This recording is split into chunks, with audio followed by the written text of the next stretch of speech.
daawadayaal xilligan waxaad inaga daawanaysaan warbaahinta Nation iyadoo ay habeen tahay ayaa waxaa markaa magaalada Muqdisho haatan ka soconaya dagaal aad u qaraar kuwaasi oo u dhaxeeya ciidamo ka tirsan dawladda federaalka Soomaaliya iyo ciidamo taabacsan General Indhacade iyo sidoo kale taliyihii hore ee booliska gobolka Banaadir General Saadiq John iyo siyaasiga Cabdiraxmaan Cabdishakuur ciidamo uu wato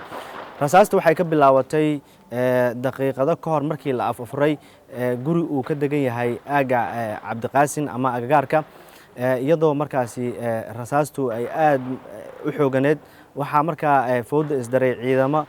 ka tirsan dawladda Soomaaliya gaar ahaan kuwa Haramcad iyo ciidamadii ay wateen mas'uuliyiintaasi oo aanu soo sheegnay oo qaarkood saraakiil ciidan ah dagaalka wali waa uu socdaa lama ogo khasaaraha marka uu ka dhashay ama uu geystay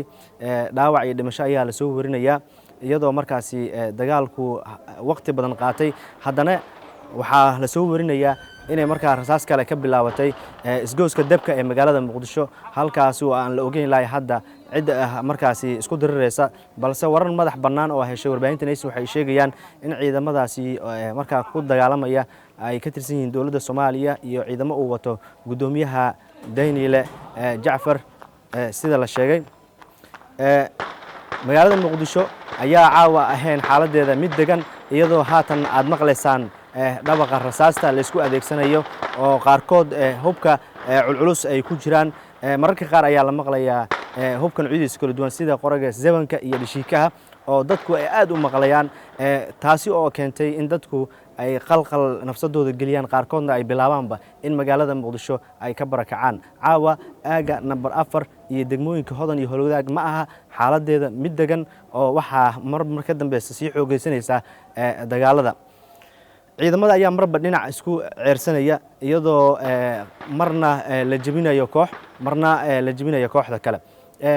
wixii ku soo kordha wararkeen iyo barnaamijyada dambe ayaad ku daawan doontaan hase yeeshee arrintan oo dhan waxay imaaday kadib markii saakay ciidamo ka tirsan militariga Soomaaliya ay ka soo ruqaansadeen gobolada Shabeellooyinka sida Shabeellaha Dhexe Shabeellaha Hoose kuwaas oo markaasi la wareegay isgoosida Fagax Sanco Mirnaayo ugu dambeyn waxay keentay ciidamadaasi in markaasi ay dagaal dawladda Soomaaliya kala hortagto iyadoo ciidamada Haramcad iyo kuwa Gorgor ay ku dagaalameen galabta xaafadda Mirnaayo ee degmada Cabdicasiis أركسي وعرّين والله باورت وين يا إماد معلا بوري dagaalkii ka dhacay galabta xaafadda Mirnaayo waxaa ka hadlay madaxweynihii hore Soomaaliya Xasan Sheekh Maxamuud oo kamid ah midowga musharaxiinta waxa uu sheegay in dagaalkaasi ay ku soo qaadeen dawladda Soomaaliya gaar ahaan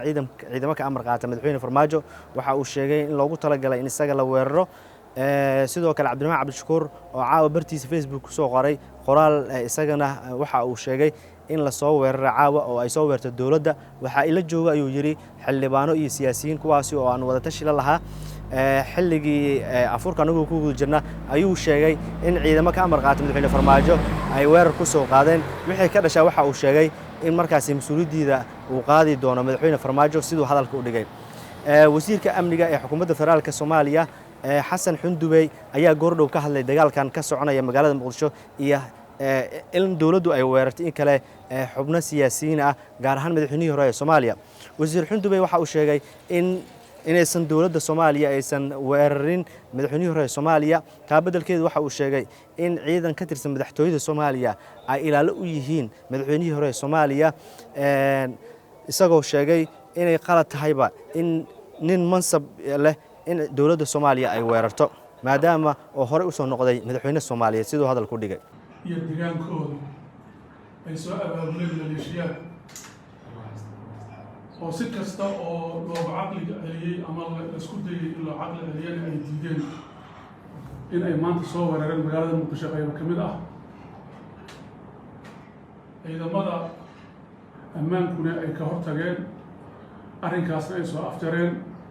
in muddo ah markii ay isku dayeen ayagoo shacabkooda iyo dadkooda u naxaya in ay arrinta si waan iyo si qabow ah inay ku dhameeyaan kadib markii ay suurageli weeday inay ciidanku arrintaa farageliyeen ay ka hortageen soona afjareen cid alle ciddii dhibaato ku gaarta arrinkaas oo shacabka Soomaaliyeed sharafta badan ka mid ah iyo deegaanada wax ku gaareenna aad iyo aad ugu tacsiinayna waana aad u xunna qodobka labaad wuxuu yahay madaxweynihii hore mudane xasan sheekh maxamuud tan iyo xilka markii uu wareejiyay 2017 waxaa waardiinaya ciidamo ka tirsan ciidamada madaxtooyada ee qaranka Soomaaliyeed maamuuska iyo mudnaanta uu leeyahay awgeed sina uma suuragal ah in la weeraro iyadoo ciidanka madaxtooyada qaranku waardiinayo waxna kama jiraan in la weeraray mana dhicin dadka wararkaas been abuurka fidinayani waxaan rabnaa inay u soo noqdaan runta biyo kama dhibcaanka aadan cabdulla cismaan allah u naxariisto 1967 xukunka ka degay 2007 waa dhintay allah u naxariisto 40 sano ayuu beertiisa jannaale si nabada u joogay waxaan u maleynayaa inuu aadan cadde yahay qofka ugu habboon oo madaxweyne hore ku daysan karo inuu yahay ila taaniga waxaan ognahay aadan cadde waxaa soo maray dhibaatooyin culus xilligii dowladdii kacaanka kadibna jabhadihii dhibaatooyin badan baa soo maray inuu ka nabad dooneeyo oo ka odayeeyo maahine ma dhicin weligiis inuu rabsho iyo dhibaato ka qayb galo marka waxaan isleeyahay madaxweyne horoo lagu daydo haddii uu jiray aadan cadde inuu yahay waan rajeynaya in lagu dayso doono qodobka ugu dambeyn rabo inuu sheego wuxuu yahay dadweynaha Soomaaliyeed guud ahaan gaar ahaan dadka degan magaalada Muqdisho oo nabadda ay haystaan iyo horumarka dhib badan u soo maray dhiig badan u soo daadiyay waayo aragna u ah dhibaatooyinka la soo maray maantana dhididkooda ku dhistay iskuullo iyo isbitaallo iyo jidad dowladda ku dhistay nacfiga ugu badan ee dowlad laga helna ayagu hela waxa aan mar kale u baaqayaa in aysan ka qayb qaadan dagaallo la soo xawilay oo dana shisheeye loogu shaqaynayo oo ujeedooyin laga leeyahay maxamed yaxya jiino warbaahinta nation muqdisho